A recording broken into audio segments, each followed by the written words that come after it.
Позолоченные и серебряные украшения – обязательно атрибут национального женского платья. Вэй-Вэй понравились больше всего. Впечатлила и опоясанная кинжалом мужская черкеска, которой больше века. Только потом горы, башни, национальная кухня и другие достопримечательности. Китайские коллеги снимают репортаж о туристических возможностях Чеченской Республики. Мы сюда приехали, и мы увидели, что так красиво, и есть много, стоит смотреть.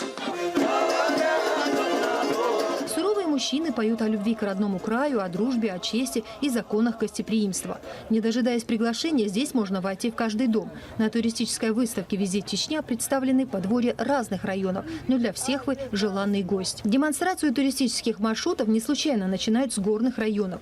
Среди гостей много иностранцев, для которых слова «Чечня» и «война» до сих пор синонимы. Регион нравится, но ехать побаиваются. Безопасность – это уже у нас в 10-м плане, поэтому не задавайте вопрос безопасности, лучше задавайте, как мы развиваем республику. Каменные башни, построенные в 14-18 веках, главная достопримечательность гор. А на озере Кизиной-Ам туристы могут даже порыбачить. Форель здесь редчайшая. Разные климатические пояса, снежные вершины, леса, поля, степи и чистый воздух на высоте 2000 метров над уровнем моря.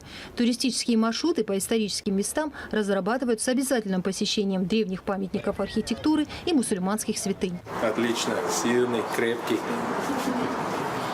горский чеченец. Образ чеченского горца Вильям отправляет за океан, в штат Алабама, где живет его семья. Сам уезжать не торопится, обзавелся друзьями и уже учит чеченский язык.